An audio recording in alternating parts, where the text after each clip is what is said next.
Shana POV. Basta Manong Edgar, kayo na po ang bahala ha, may tiwala ako sayo. Naka-wire na po ang pera sa bank account mo, and dadagdagan ko pa po yan, kapag nagawa niyo po ng maayos lahat. Panigurado ko kay Manong, na kung saan isa sa tauhan na gagawan ng mga plano ko na pagkidnap kay Ziviel. I'm really desperate for this. Really.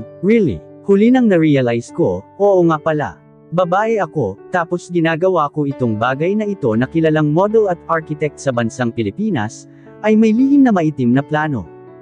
God, what did I do? Pero bahala na, dahil every time na ayoko na sanang gawin, ay saka naman pumapasok sa utak ko ang pinagsasabi ni Lola, at ang pinakaiinisan ko pa sa lahat, na parang nabibingi na ako sa paulit-ulit na nagre-reply sa utak ko, ay ang hindi ko yata matanggap nung sinabi ni Ziviel, na hindi ako yung tipong babae niya. Tapos may tawa effect pa na akala mo parang nandidiri sa akin, tapos ako pa yung babae ang nagbibigay ng chocolate at flowers pa talaga. Nakakahiya ka talaga, Shana Cole. Ano ka, sugar mommy? Ziviel Mornet, humanda ka sa akin. Matikman mo lang itong mga lobby ko, for sure gagawin mo na itong mukbang, ang dumi ng utak mo, Shana. Ang dumi girl. Bulyo ko sa sarili ko habang nagpapadyak, at minsan sinasabunutan ang ulo ko. Nahihiya ako sa sarili ko ngayon. Mas pinagulong-gulong ko palalo ang sarili ko sa kama, at tumitaylang mag-isa, habang tinatabunan ng unan ang bibig ko, para ma-realize ko na tama ako, tama ang gagawin ko, walang mali sa gagawin ko. Ewan ko na lang sayong puso ka. Ang rupok-rupok mo. Bakit ikaw pa, Ziviel? Bakit? Inis ko na tanong sa sarili ko. Saan ba patungo itong buhay ko? Si Lola Alma kasi. Come in. Sigaw ko sa may pintuan, dahil may kumakatok. Nagmo-moment ako dito eh. Miss Shan. Tawag ni Yaya Bebang. Yes, Yaya. Pinapasabi po ni Madam Alma na bumaba po muna kayo, dahil may bisita po kayo na gustong makipag-usap sa inyo. Napaupo ako sa kama, dahil sa sinabi ni Yaya. Hindi naman ako nakatulog, kaya naka-short at loose shirt ang suot ko ngayon. Sige po. In 10 minutes kamo ay baba na po ako. Salamat Yaya, saad ko. Sige iha. Agad akong bumaba sa kama, at nagtungo sa banyo para mag-shower saglit. Hindi ko alam kung sino ang bisita na tinutukoy ni Yaya. Bakit kailangan pang magpakita ako? Ako ang gustong makausap, for what? Mga kasosyo lang naman siguro ito ni Lola sa kanyang business, dinamay pa ako. Magpakilala o magpapakita lang naman siguro ang beauty face ko, kaya I guess okay na itong white t-shirt at black waistline pants. Pagbaba ko ng hagdanan ay naabutan ko si Lola sa may sala, na nakaupo sa single sofa na naroon, at may kausap. Masaya siguro ang topic kasi nagtatawanan. Hindi ko lang masilip kung sino ang kausap, dahil medyo nakatago ang space itong hagdan namin patungong sala. Tumangala si Lola at nakita niya ako. Shana, apo. La, umupo ka at may ipakilala ako sa iyo. Sa mabibigat na mga paa, ay sinunod ko si Lola. Bigla pa akong nagulat, na may nakaupo sa kabilang sofa. Siya na yata ang tinutukoy ni Lola. Apo, I would like to introduce you the son of my friends. His name is Lance Navarra. He is an engineer. Tumayo ang lalaki para lapitan ako para makipagkamayan. Agad din akong tumayo. Hi, Lance Navarra. Inabot ko ang kamay niya, para sa isang handshake. Shana Cole, Architect of Cole Design Corporation. How may I help you? Agad ko natanong. For sure may kailangan siya, dahil hindi naman mag-e-effort na pumunta ang isang tao sa bahay kung walang kailangan. Nakita kong tumayo si Lola, mag-usap lang muna kayong dalawa, at papanhik na muna ako sa kwarto ko. Be nice to him, Shana. Okay. Don't worry. He is mabait, right I hope.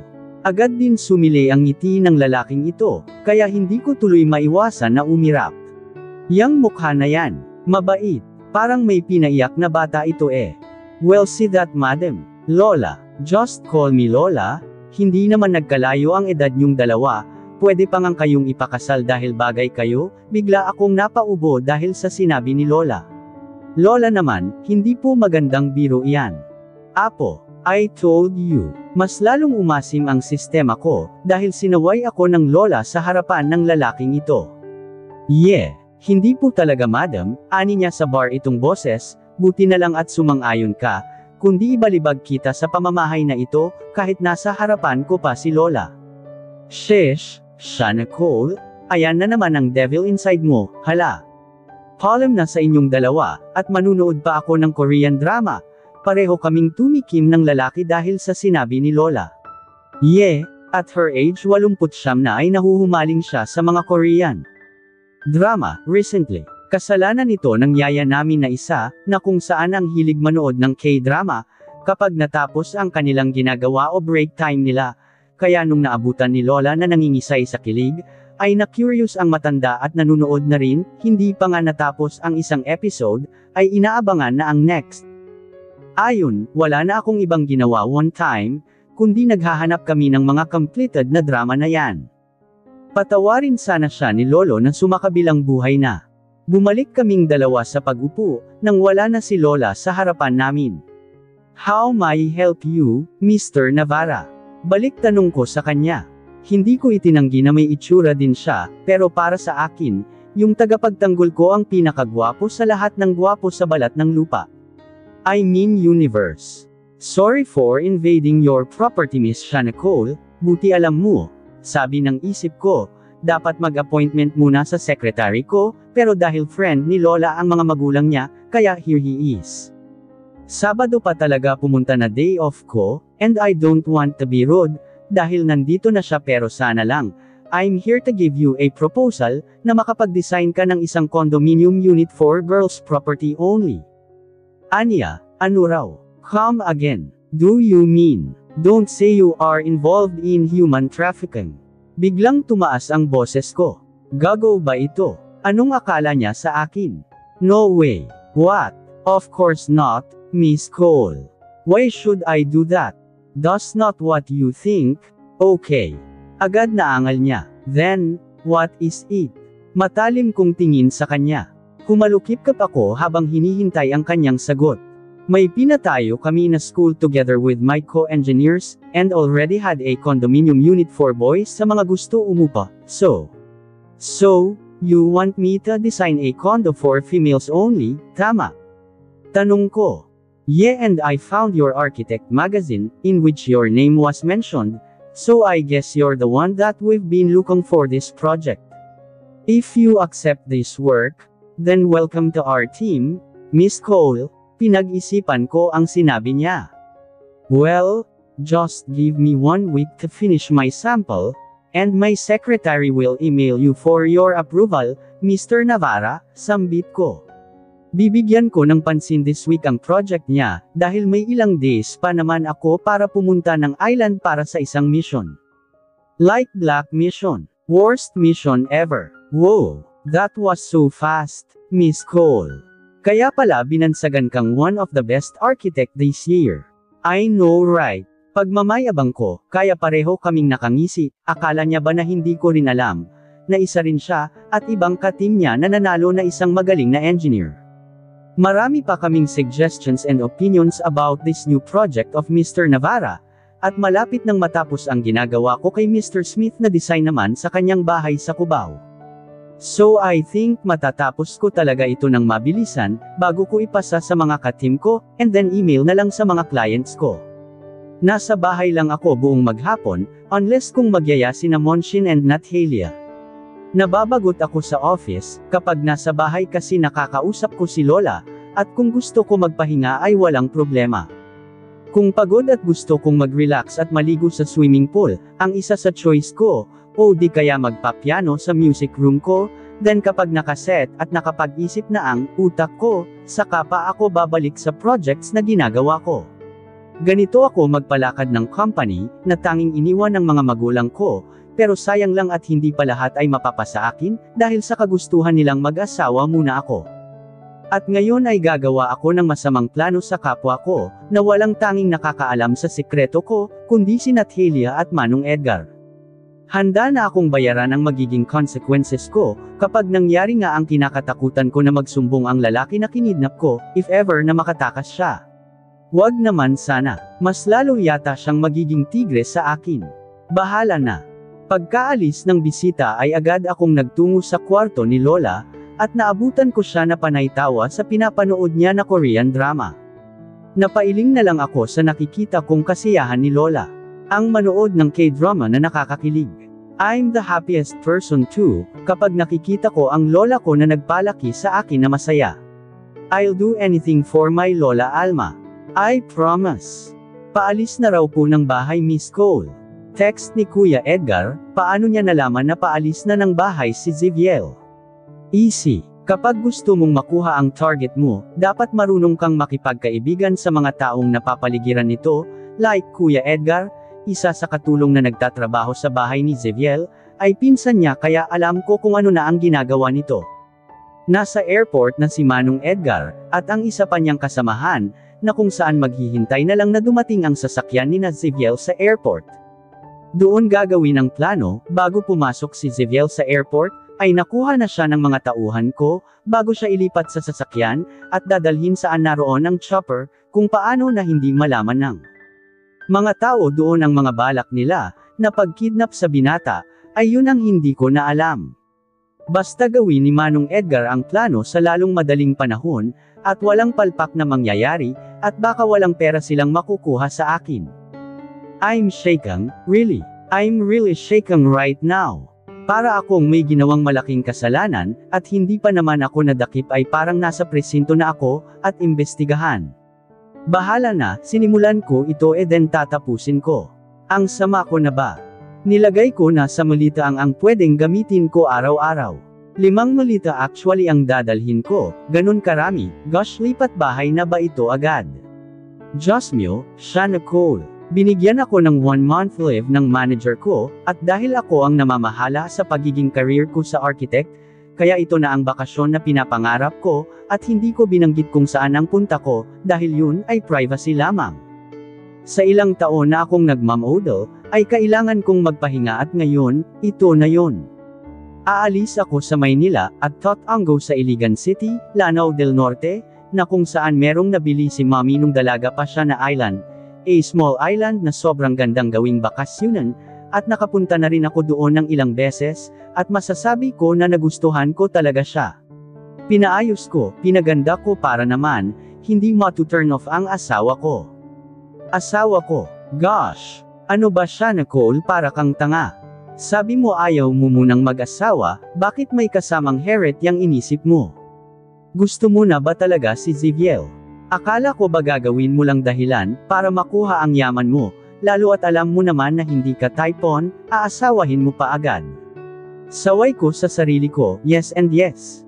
I guess yes. Kung mapaibig ko siya within 1 month, then maybe may chance na siya na talaga yung destiny para sa akin. Kausap ko sa sarili ko, nababaliw na yata ako. Lola kasi, reklamo ko habang sinasabunutan ang buhok ko. Narinig kong may nag-pop up na message, kaya kinuha ko ang phone ko sa ibabaw ng kama at binuksan ito. Nasa amin na po, Miss Shana. What? Uy, di nga. Ganon kabilis. Hindi ba matraffic ngayon papuntang airport?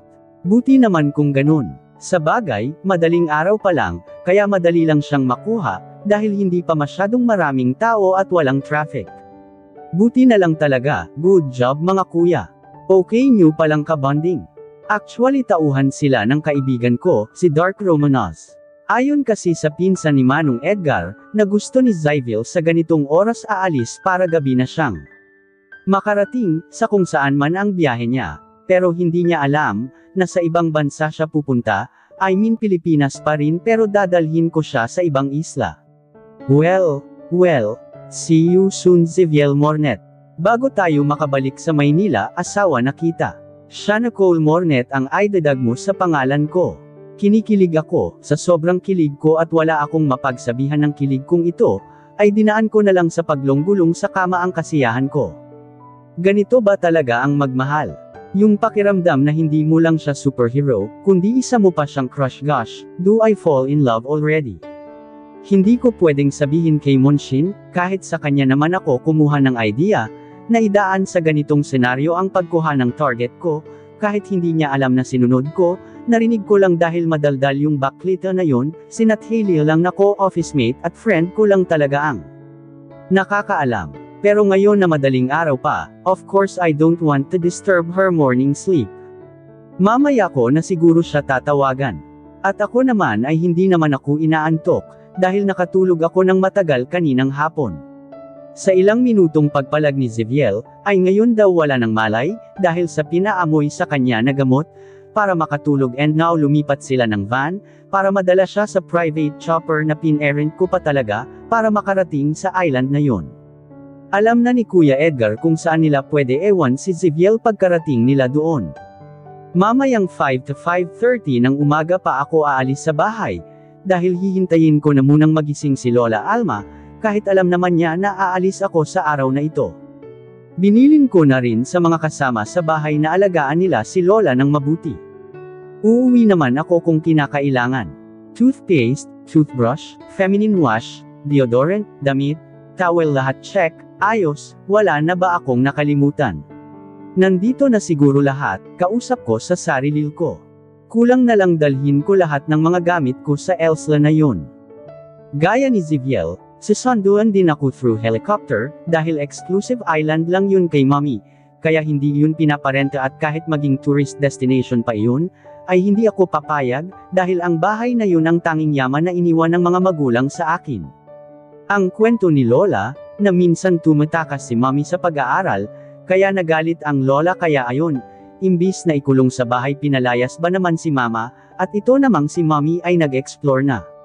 Mag-isa, hanggang one time habang nasa Himpapawid, kasamang namasyal sila ng dati niyang boyfriend bago si Daddy, ay may namataan siya na island na walang katao-tao, or ano pa and the rest ay history na, ayaw na ipaalam ni Lola ang buong detalye, kung paano yun napasa kanila ang island. Basta pinaglaban yun ni Mommy. Ang alam lang ni Lola na kahit maarte si Mommy, ay hindi siya marteng mag-design ng kung ano-ano pa man, kaya siguro naman ako kay Mommy ang pagiging architect ko, though architect naman din si Daddy, pero maarte ako kaya kay Mommy talaga ako nagmana. Mag-ingat ka doon, apo. Make sure na may nahanap ka na boyfriend pagbalik mo. Lola, oh, ang yaman, remember. Yan na naman kayo sa ganyan, hindi ba pwede na mag-aasawa ako, o maghahanap ng nobyo na walang kapalit? Kid naman, pero alalahanin mo pa rin, kung ayaw mong mapunta sa iba ang gusto mo, aniya. Kung alam mo lang Lola, na nauna na sa isla ang crush ko, kaya bakit pa ako maghahanap ng iba? Okay po, tinaasan niya lang ako ng kilay. Huwag puro trabaho apo, may pera ka pa sa isang bank account mo, gamitin mo yun kaysa mabulok lang ang mga yon. Ginagamit ko naman po, lalo na kapag may bibilihin na mga damit for photoshoot or events, and what do you want Lola? Na maging tamad ako, at aasa na lang sa luho ng mga magulang ko, sa inyo. No way. Gusto ko rin pong magkaroon ng sariling pangalan sa bansang Pilipinas na ito, you know, kaya ako nagtatrabaho. Sambit ko habang kumakain kami ng almusal, minsan kasi maagang nagigising si Lola, kaya pinipilit ko ang sarili ko na bumangon, para sabayan siya sa pagkain bago matulog ulit kapag inaantok na naman. Ganun ba? Then I will donate your money from Lola. Hindi naman sa ganyan. Basta ako na po bahala sa mga yaman na iniwan sa akin, if ever man. Tuldok. Okay, sabi mo yan. Basta, always remember, apo. There are two types of people in this world, the good one and the bad one. Choose who you can trust with, not all are trustworthy and friendly. Because some, they just want your money and classy damn gold thing. Love you, apo, aniya sa malambing na boses. Lola, I know, that's why Lolas love you so much, and I'm so proud of you. You know what kind of path you wanted to be, I know your parents are really proud of you. So do I. Thank you po, Lola. The best Lola ka talaga para sa akin. Dapat lang. Proud niyang wika, at nagtatawanan kami habang masayang kumakain. Kuya Edgar texted me, na nadala na nila si Ziviel sa island, at nasa kwarto raw ito, at hanggang ngayon wala pang malay, on the way na yung chopper para sunduin ako. I texted Dark, one of my friends, a son of mafia rather, na darating ako sa building niya, para doon na ako sunduin ng mga tauhan ko. I said goodbye to my Lola and this is it, my journey as a kidnapper begins here. I hope I won't regret it after this. God, have mercy on me. Naging smooth ang biyahe ko, the weather was good, and I feel like every minute, para akong sasayaw sa tuwa, noong nasa isang bahay lang kami ng taong matagal ko nang gusto. Oh no! Why am I obsessed with this guy? Anong meron sa kanya, at naging ganito ako? I will take his heart, or will this be the end of my life? Myself, my people and my career, just because of my grandma's request and my dumbest feeling towards this man. Ziviel Mornet, sigurado po kayo Miss Cole, na hindi na namin babantayin. Baka mamaya po pumiglas at makalaya, at baka saktan pa kayo. Napangiti ako sa sinabi ni Kuya Edgar. Inabot ko na sa kanya ang check, para sa bayad sa matagumpay niyang dinala sa harapan ko ang bitag ko, safe and smooth. Yes, Kuya Edgar, hindi ako sasaktan ng taong kinuha nyo. Kilala niya ako, at kilala ko rin siya, nanakit lang siya sa mga taong sinasaktan ako. Sure ka ba talaga ma'am? Kuya, kanina pa po yung sure nyo na yan. Kunwari naiinis ko na sabi.